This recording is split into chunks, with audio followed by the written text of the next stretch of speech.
Good morning, friends. It's time for Bible and coffee. We're continuing with Job today.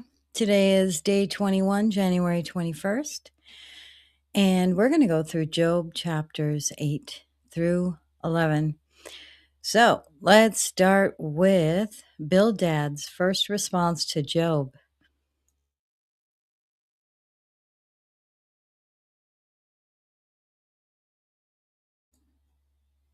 Whoops, I need to share my screen here. All right. We have 4 chapters of Job we're going to go through today, starting with chapter 8.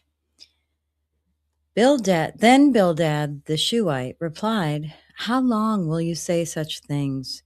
Your words are a blustering wind. Does God pervert justice? Does the Almighty pervert what is right?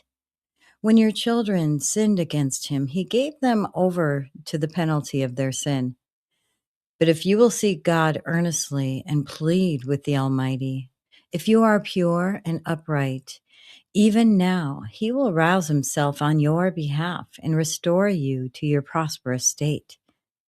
Your beginnings will seem humble, so prosperous will your future be. Ask the former generation and find out what their ancestors learned, for we were born only yesterday and know nothing, and our days on earth are but a shadow. Will they not instruct you and tell you? Will they not bring forth words from their understanding? Can papyrus grow tall where there is no marsh? Can reeds thrive without water? While still growing and uncut, they wither more quickly than grass. Such is the destiny of all who forget God, so perishes the hope of the godless. What they trust in is fragile. What they rely on is a spider's web. They lean on the web, but it gives way. They cling to it, but it does not hold. They are like a well-watered plant in the sunshine, spreading its shoots over the garden. It entwines its roots around a pile of rocks and looks for a place among the stones. But when it is torn from its spot, that place disowns it and says, "I never saw you." Surely its life withers away, and from the soil other plants grow. Sure, God does not reject one who is blameless or strengthen the hands of evildoers. He will yet fill your mouth with laughter and your lips with shouts of joy. Your enemies will be clothed in shame, and the tents of the wicked will be no more. All right, Job's going to have another speech in response to Bildad. Going to have another sip of my coffee this morning. I hope you guys have your coffee. And if you're watching later, then I hope you're having a good day. All right, let's move on to Job's third speech here. Response to Bildad. Then Job replied, "Indeed, I know that this is true, but how can mere mortals prove their innocence before God? Though they wished to dispute with him, they could not answer him one time out of 1,000. His wisdom is profound, his power is vast. Who has resisted him and come out unscathed? He moves mountains without their knowing it and overturns them in his anger. He shakes the earth from its place and makes its pillars tremble. He speaks to the sun and it does not shine. He seals off the light of the stars. He alone stretches out the heavens and treads on the waves of the sea. He is the maker of the Bear and Orion, the Pleiades, and the constellations of the south. He performs wonders that cannot be fathomed, miracles that cannot be counted. When he passes me, I cannot see him. When he goes by, I cannot perceive him. If he snatches away, who can stop him? Who can say to him, "What are you doing?" God does not restrain his anger. Even the cohorts of Rahab cowered at his feet. How then can I dispute with him? How can I find words to argue with him? Though I were innocent, I could not answer him. I could only plead with my judge for mercy. Even if I summoned him and he responded, I do not believe he would give me a hearing.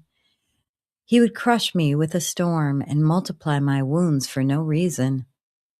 He would not let me catch my breath, but would overwhelm me with misery. And if it is a matter of strength, he is mighty.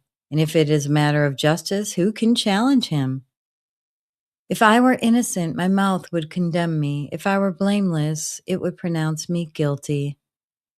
Although I am blameless, I have no concern for myself. I despise my own life. It is all the same. That is why I say he destroys both the blameless and the wicked. When a scourge brings sudden death, he mocks the despair of the innocent. When a land falls into the hands of the wicked, he blindfolds its judges. If it is not he, then who is it? My days are swifter than a runner. They fly away without a glimpse of joy. They skim past like boats of papyrus, like eagles swooping down on their prey. If I say, I will forget my complaint, I will change my expression and smile, I still dread all my sufferings, for I know you will not hold me innocent. Since I am already found guilty, why should I struggle in vain?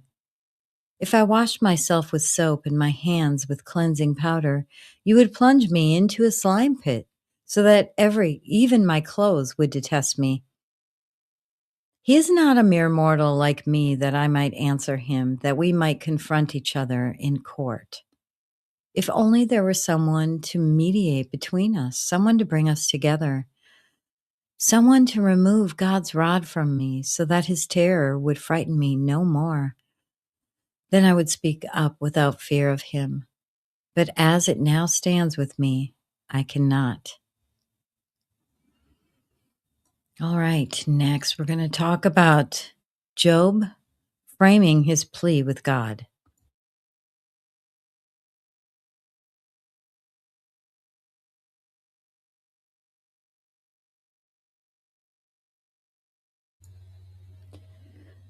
I loathe my very life. Therefore, I will give free rein to my complaint and speak out in the bitterness of my soul. I say to God, do not declare me guilty, but tell me what charges you have against me. Does it please you to oppress me, to spurn the work of your hands while you smile on the plans of the wicked? Do you have eyes of flesh? Do you see as a mortal sees? Are your days like those of a mortal, or your years like those of a strong man, that you must search out my faults and probe after my sin? Though you know that I am not guilty, and that no one can rescue me from your hands? Your hands shaped me and made me. Will you now turn and destroy me? Remember that you molded me like clay. Will you now turn me to dust again? Did you not pour me out like milk and curdle me like cheese? Clothe me with skin and flesh and knit me together with bones and sinews? You gave me life and showed me kindness, and in your providence watched over my spirit. But this is what you concealed in your heart, and I know that this was in your mind. If I sinned, you would be watching me and would not let my offense go unpunished. If I am guilty, woe to me. Even if I am innocent, I cannot lift my head, for I am full of shame and drowned in my affliction. If I hold my head high, you stalk me like a lion, and again display your awesome power against me. You bring you bring new witnesses against me and increase your anger toward me. Your forces come against me wave upon wave. Why then did you bring me out of the womb? I wish I had died before any eye saw me. If only I had never come into being, or had been carried straight from the womb to the grave. Are not my few days almost over? Turn away from me so I can have a moment's joy before I go to the place of no return, to the land of gloom and utter darkness, to the land of deepest night, of utter darkness and disorder, where even the light is like darkness. All right, we're going to move on to Zophar's first response to Job. It's interesting that his friends are accusing him of sinning, and that's why he's sick, and he's saying he's innocent, but he's still saying he regrets for anything he did wrong. All right, let's move on. This will be our final segment. Zophar's first response to Job. Zophar. Whoops. Then Zophar, the Naamathite, replied, "Are all these words to go unanswered? Is this talker to be vindicated? Will your idle talk reduce others to silence? Will no one rebuke you when you mock? You say to God, 'My beliefs are flawless, and I am pure in your sight.' Oh, how I wish that God would speak, that he would open his lips against you and disclose to you the secrets of wisdom. For true wisdom has two sides. Know this, God has even forgotten some of your sin. Can you fathom the mysteries of God? Can you probe the limits of the Almighty? They are higher than the heavens above. What can you do? They are deeper than the depths below. What can you know? Their measure is longer than the earth and wider than the sea. If he comes along and confines you in prison and convenes a court, who can oppose him? Surely he recognizes deceivers, and when he sees evil, does he not take note? But the witless can no more become wise than a wild donkey's colt can be born human. Yet if you devote your heart to him and stretch out your hands to him, if you put away the sin that is in your hand and allow no evil to dwell in your tent, then free of fault, you will lift up your face, you will stand firm and without fear. You will surely forget your trouble, recalling it only as waters gone by. Life will be brighter than noonday, and darkness will become like morning. You will be secure because there is hope.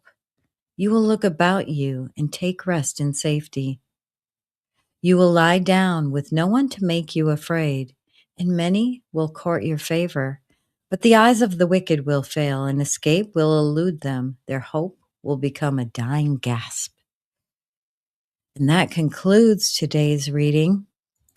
How poetic is the book of Job? It's like a big poem that we're reading here. All right, that concludes today. So thank you for joining. Please like the video, subscribe, share with your friends, and leave comments on YouTube and Rumble. It will help the video get out to more people. And I hope you have a blessed day. We will see you tomorrow to continue Job. Have a good day. Bye.